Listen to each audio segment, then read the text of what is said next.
Toyota Harrier 2.4 auto tahun 2008.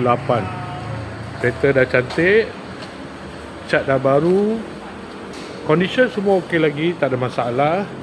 Kereta ni hanya boleh loan kedai sahaja.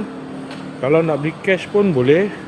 Kalau berminat boleh datang kedai, tengok kereta, boleh test drive. Kereta ni accident free, boleh jalan jauh, tak ada masalah. Kereta ni ada waranti 1 tahun. Jom kita tengok bahagian dalam.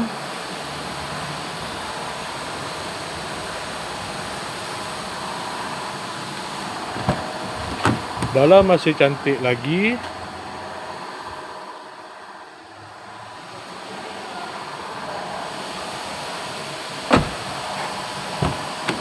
Aircon semua okey lagi. Aircon sejuk.